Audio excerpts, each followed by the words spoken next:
नमस्कार। आइए सुनते हैं मुंशी प्रेमचंद जी की लिखी प्रसिद्ध कहानी जुलूस।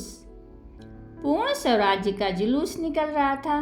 कुछ युवक, कुछ बूढ़े, कुछ बालक झंडियां और झंडे लिए वंदे मातरम गाते हुए मॉल के सामने से निकले। दोनों तरफ दर्शकों की दीवारें खड़ी थी, मानो उन्हें इस जत्थे से कोई सरोकार नहीं है, मानो यह कोई तमाशा है और उनका काम केवल खड़े खड़े देखना है।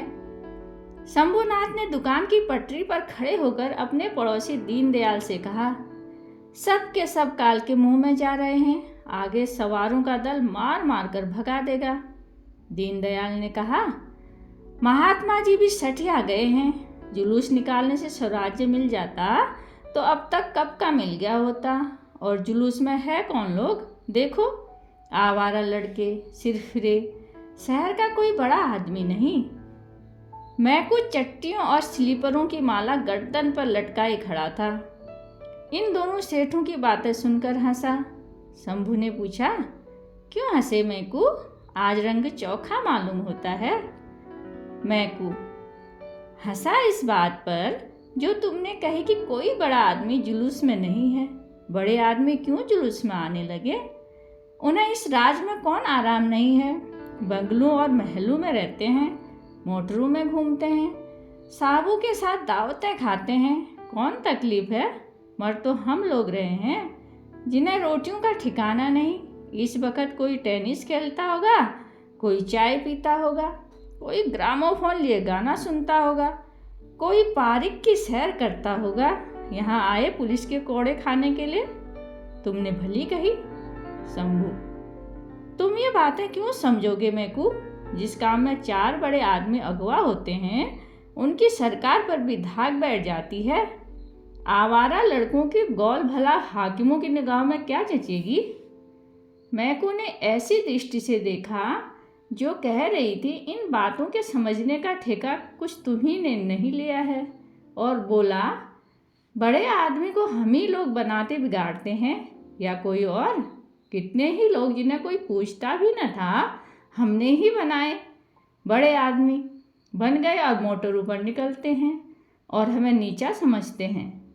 यह लोगों की तकदीर की खूबी है कि जिसकी जरा बढ़ती हुई और उसने हमसे आंखें फेरी। हमारा बड़ा आदमी तो वही है जो लंगोटी बांधे नंगे पांव घूमता है, जो हमारी दशा को सुधारने के लिए अपनी जान हथेली पर लिए फिरता है, और हमें किसी बड़े आदमी की परवाह नहीं है। सच पूछो तो इन बड़े आदमियों ने हमारी मिट्टी खराब कर रखी है। इन्हें सरकार ने कोई अच्छी सी जगह दे दी, बस उसका दम भरने लगे।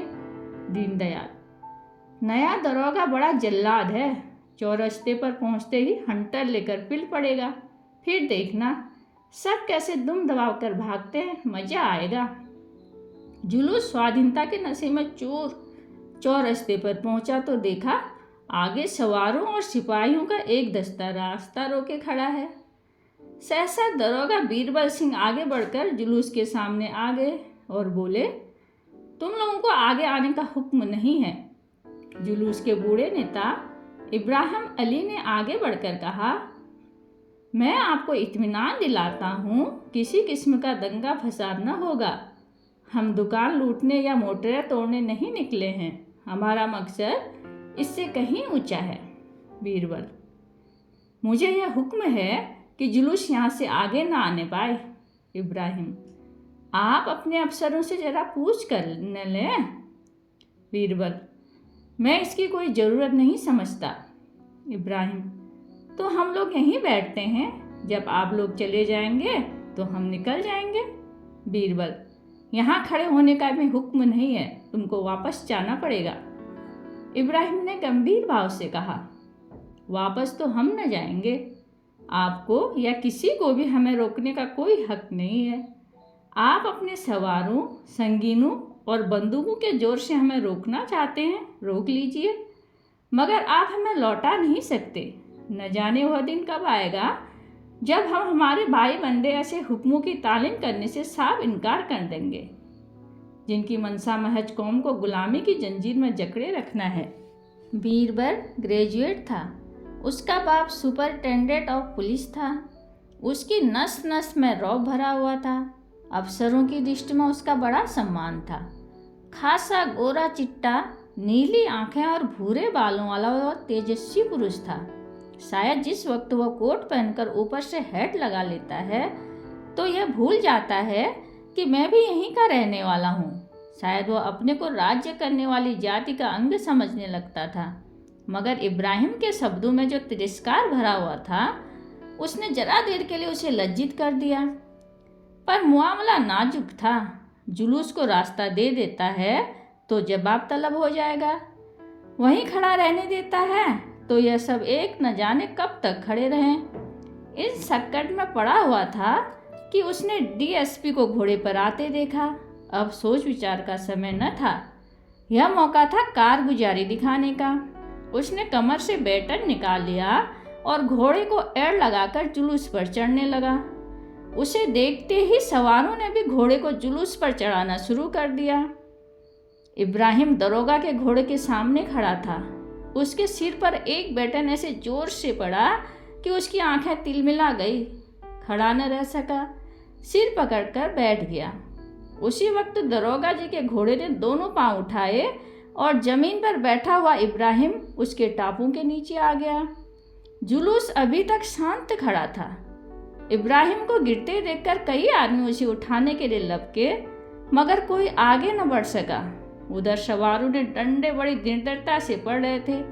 लोग हाथों पर डंडे को रोकते थे और अविचलित रूप से खड़े थे। हिंसा के भाव में प्रवाहित न हो जाना उनके लिए प्रतिक्षण कठिन होता जाता था। जब आघात और अपमान ही सहना है, फिर हम भी इस दीवार को पार करने की क्यों न चेष्टा करें। लोगों को ख्याल आया, शहर के लाखों आदमियों की निगाहें हमारी तरफ लगी हुई हैं। यहाँ से यह डंडा खाकर हम लौट जाएं तो फिर किस मुँह से आज़ादी का नाम लेंगे। मगर प्राण रक्षा के लिए भागने का किसी को ध्यान भी न आता था। यह पेट के भक्तों, किराए के टट्टों का दल न था। कितनों ही के सिरों से खून जारी था, कितनों के हाथ जख्मी हो गए थे। एक हल्ले में ये लोग सवारों के सफ़ों को चीर सकते थे, मगर पैरों में बेड़ियां पड़ी हुई थी, सिद्धांत की, धर्म की, आदर्श की। 10-12 मिनट तक यूं ही डंडों की बौछार होती रही और लोग शांत खड़े रहे। इस मार धाड़ की खबर एक क्षण में बाजार में जा पहुंची।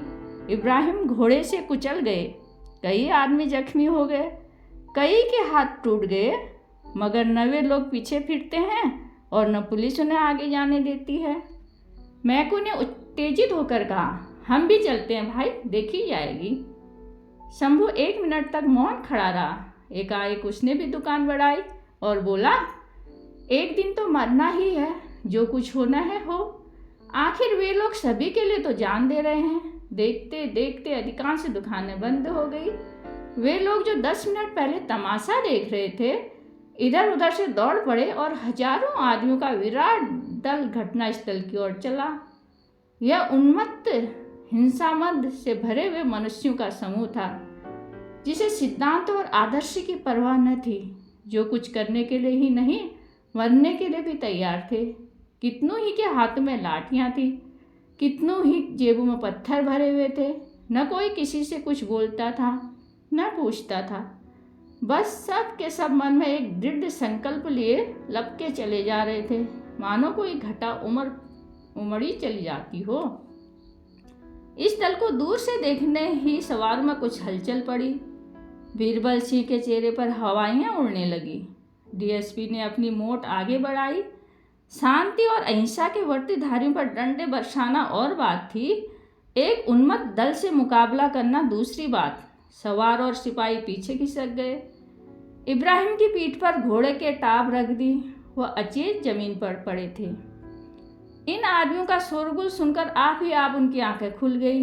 एक युवक को इशारे से बुलाकर कहा, क्यों, कुछ लोग शहर से आ रहे हैं? कैलाश ने उस बढ़ती हुई घटा की ओर देखकर कहा, जी हाँ, हजारों आदमी हैं इब्राहिम। तो सब खैरियत नहीं है? झंडा लौटा दो, हमें फौरन लौट चलना चाहिए, नहीं तूफान मच जाएगा। हमें अपने भाइयों से लड़ाई नहीं करनी है, फौरन लौट चलो। यह कहते हुए उन्होंने उठने की चेष्टा की मगर उठ न सके। इशारे की देर थी। संगठित सेना की भांति लोग हुक्म पाते ही पीछे फिर गए। झंडियों के बांसुओं, साफों और रुमालों के चटपट एक स्ट्रेचर तैयार हो गया। इब्राहिम को लोगों ने उस पर लिटा दिया और पीछे फिरे। मगर क्या ये परास्त हो गए थे? अगर कुछ लोगों को उन्हें परास्त मानने में ही संतोष हो तो हो, लेकिन वास्तव में उन्होंने एक युगांतकारी विजय प्राप्त की थी। वे जानते थे हमारा संघर्ष अपने ही भाइयों से है, जिनके हित परिस्थितियों के कारण हमारे हितों से भिन्न हैं। उनसे वैर नहीं करना है। फिर यह हुआ कि ये नहीं चाहते थे कि शहर में लूट और दंगे का बाजार गर्म हो जाए और हमारे धर्म युद्ध का अंत लूटी हुई दुकानें और टूटे हुए सिर हों। उनकी विजय का सबसे उज्जवल चिन्ह यह था कि उन्होंने जनता की सहानुभूति प्राप्त कर ली थी।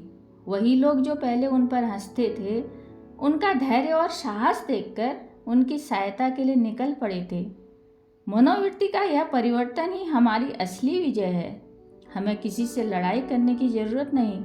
हमारा उद्देश्य केवल जनता की सहानुभूति प्राप्त करना है, उनकी मनोवृत्तियों को बदलना है।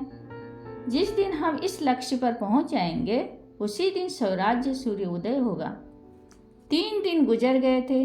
बीरबल सिंह अपने कमरे में बैठे चाय पी रहे थे और उनकी पत्नी मिट्ठन बाई शिशु को गोद में लिए सामने खड़ी थी। बीरबल सिंह ने कहा, मैं क्या करता उस वक्त? पीछे डीएसपी खड़ा था। अगर उन्हें रास्ता दे देता तो अपनी जान मुसीबत में फंसती।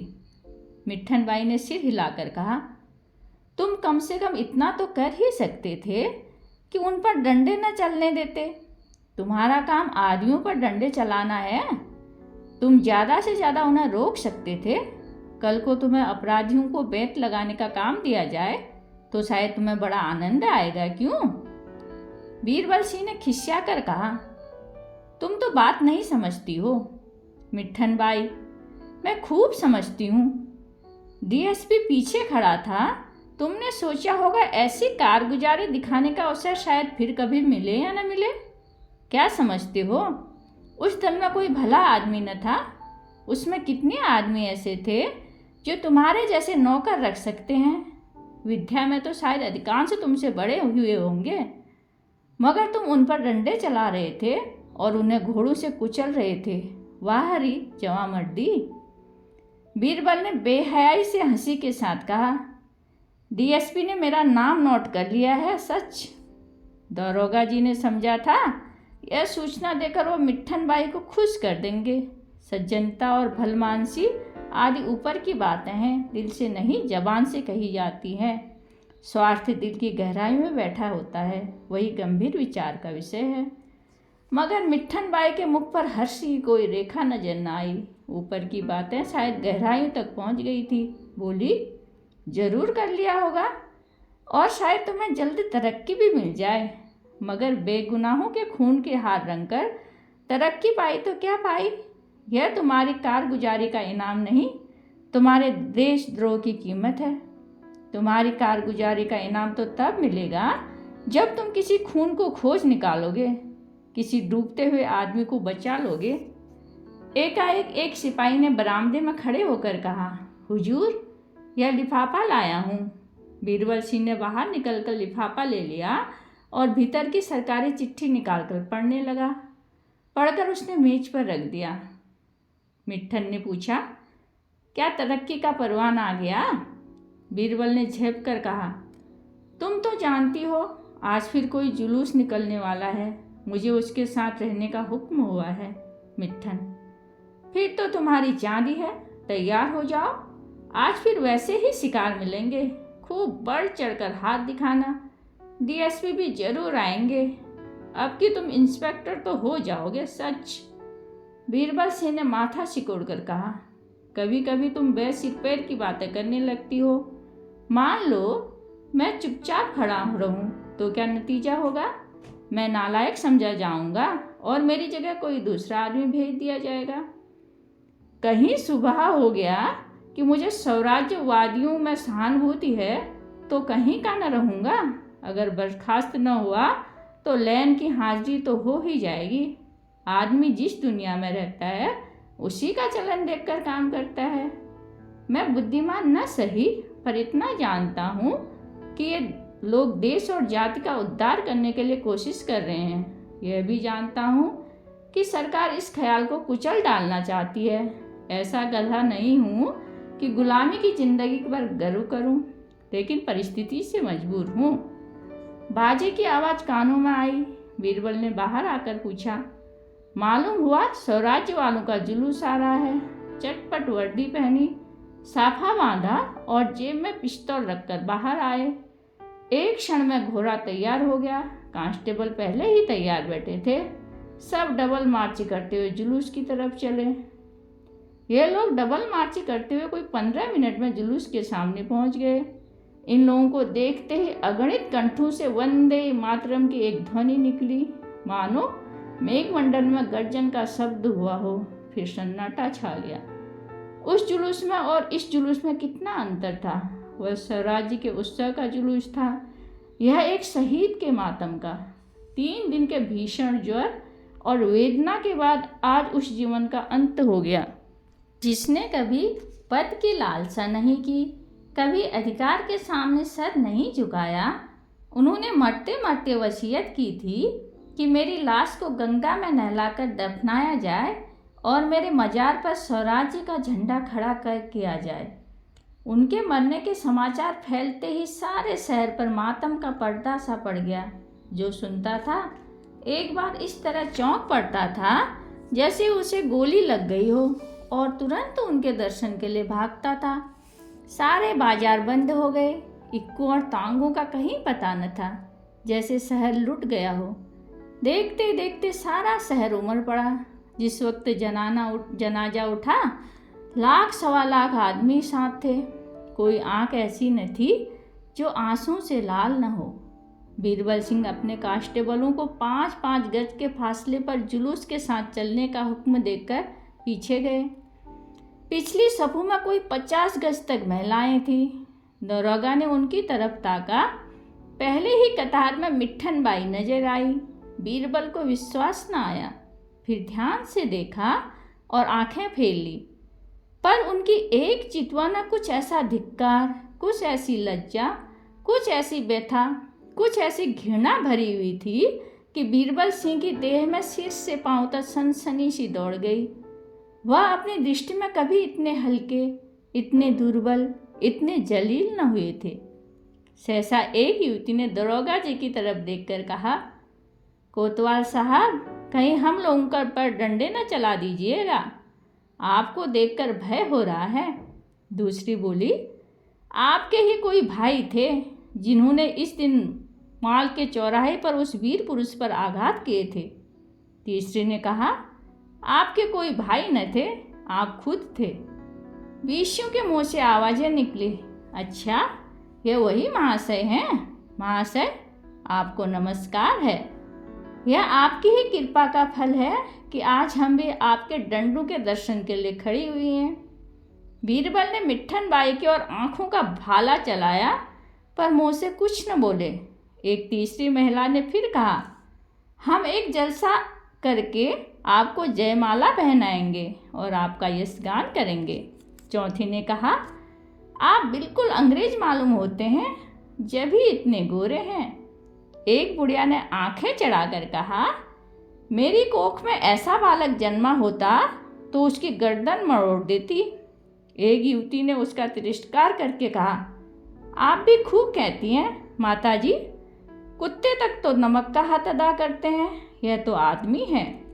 बुढ़िया ने झल्ला कर कहा, पेट के गुलाम, हाय पेट, हाय पेट। इस पर कई स्त्रियों ने बुढ़िया को आड़े हाथों लिया और वह बेचारी लज्जित होकर बोली, अरे मैं कुछ कहती थोड़ी हूँ, मगर ऐसा आदमी भी क्या जो स्वार्थ के पीछे अंधा हो जाए। बीरबल सिंह अब और न सुन सके। घोड़ा बढ़ाकर जुलूस के कई गज पीछे चले गए। मर्द लज्जित करता है तो हमें क्रोध आता है, स्त्रियां लज्जित करती हैं तो ग्लानि उत्पन्न होती है। बीरबल सिंह की इस वक्त इतनी हिम्मत न थी कि फिर उन महिलाओं के सामने आते। अपने अफसरों पर क्रोध आया। मुझी को बार बार क्यों इन कामों पर तैनात किया जाता है? और लोग भी तो हैं, उन्हें क्यों नहीं लाया जाता? क्या मैं सबसे गया बीता हूँ? क्या मैं ही सबसे भाव शून्य हूँ? मिट्ठो इस वक्त मुझे दिल में काय और नीच समझ रही होगी। शायद इस वक्त मुझे कोई मार डाले तो वो जवान भी न खोले। शायद मन में प्रसन्न होगी कि अच्छा ही हुआ, अभी कोई आकर साहब से कह दे कि बीरबल सिंह की स्त्री जुलूस में निकल थी तो कहीं का न रहूं। मिट्ठो जानती है, समझती है, फिर भी निकल खड़ी हुई। मुझसे पूछा तक नहीं, कोई फिक्र नहीं है। जब ही ये बातें सोचती हैं, वहाँ सभी बेफिक्र हैं। कॉलेजों और स्कूलों के लड़के, मजदूर, पेशेवर, उन्हें क्या चिंता? मरण तो हम लोगों का है जिनके बाल बच्चे हैं और मान मर्यादा का ध्यान है। सबकी सब मेरी तरफ जैसे घूर रही थी, मानो खा जाएंगी। जुलूस शहर की मुख्य सड़क से गुजरता हुआ चला जा रहा था। दोनों ओर छतों पर, छज्जों पर, जंगलों पर, वृक्षों पर दर्शकों की दीवारें सी खड़ी थी। बीरबल सिंह को आज उनके चेहरे पर एक नई स्फूर्ति, एक नया उल्लास, एक नया गर्व झलकता हुआ महसूस होता था। स्फूर्ति थी वृद्धों के चेहरों पर, उत्साह युवकों और गर्व रमणियों के। यह स्वराज्य के पथ पर चलने का उल्लास था। अब उनकी यात्रा का लक्ष्य अज्ञात न था। पथ भ्रष्टों की भांति इधर उधर भटकना न था, दलितों की भांति सिर झुकाकर रोना न था। स्वाधीनता का सुनहरा शिखर सुदूर आकाश में चमक रहा था। ऐसा जान पड़ता था लोगों के बीच के नालों और जंगलों की परवाह नहीं है, सब उस सुनहरे लक्ष्य पर पहुंचने के लिए उत्सुक हो रहे हैं। 11 बजते बजते जुलूस नदी के किनारे पर पहुंचा। जनाजा उतर गया। लोग और शव को गंगा स्नान कराने के लिए चढ़े। उनके शीतल शांत पीले मस्तक पर लाठी की चोट साफ नजर आ रही थी। रक्त जमकर काला हो गया था। सिर के बाल, बड़े बड़े बाल खून जम जाने से किसी चित्रकार की तूलिका की भांति चिपक गए थे। कई हजार आदमी इस शहीद के अंतिम दर्शन के लिए मंडल बांधकर खड़े हो गए थे। बीरबल सिंह पीछे घोड़े पर सवार खड़े थे। लाठी की चोट उन्हें भी नजर आई। उनकी आत्मा ने जोर से धिक्कारा। वह शव की ओर ताक भी न सके, मुंह फेर लिया। जिस मनुष्य के दर्शन के लिए, जिसके चरणों की रज मस्तक पर लगाने के लिए लाखों आदमी विकल हो रहे हैं, उनका मैंने इतना अपमान किया। उनकी आत्मा इस समय स्वीकार कर रही थी कि उस निर्दयी प्रहार में कर्तव्य के भाव का लेस भी न था, केवल स्वार्थ था, कारगुजारी दिखाने की हवस और अफसरों को खुश करने की लिप्सा। हजारों आंखें क्रोध से भरी हुई उनकी ओर देख रही थी, पर वह सामने ताकने का साहस न कर सकते थे। एक कांस्टेबल ने आकर प्रशंसा की। हुजूर का हाथ गहरा पड़ा था, अभी तक खोपड़ी खुली है। सबकी आंखें खुल गई। बीरबल ने उपेक्षा की। मैं इसे अपना जवांवर्दी नहीं, अपना कमीनापन समझता हूँ। कांस्टेबल ने फिर खुशामद की। बड़ा सर्कस आदमी था हुजूर। बीरबल ने फिर तीव्र भाव से कहा, चुप रहो। जानते हो सर्कस किसे कहते हैं? सर्कस वे कहलाते हैं जो डांके मारते हैं, चोरी करते हैं, खून करते हैं। उन्हें सर्कस नहीं कहते जो देश की भलाई के लिए अपनी जान हथेली पर लिए फिरते हों। हमारी बदनसीबी है कि जिनकी मदद करनी चाहिए उनका विरोध कर रहे हैं। यह घमंड करने और खुश होने की बात नहीं है, शर्म करने और रोने की बात है। स्नान समाप्त हुआ। जुलूस वहाँ से फिर रवाना हुआ। शव को जब खाप के नीचे सुलाकर लोग लौटने लगे तो 2 बज रहे थे। मिट्ठनबाई स्त्रियों के साथ साथ कुछ दूर तक तो आई, पर क्वींस पार्क में आकर ठिठक गई। घर जाने की इच्छा न हुई। वह जीर्ण, आहत, रक्त रंजित शव मानो उसके अंतस्थल में बैठा उसे धिक्कार रहा था। पति से उसका मन इतना विरक्त हो गया था कि अब उसे धिक्कारने की भी उसकी इच्छा न थी। ऐसे स्वार्थी मनुष्य पर भय के सिवा किसी चीज का असर हो सकता है, उसका उसे विश्वास ही न था। वह बड़ी देर तक पार्क में घास पर बैठती सोचती रही, पर अपने कर्तव्य का कुछ निश्चय न कर सकी। मैं नैहर जा सकती थी।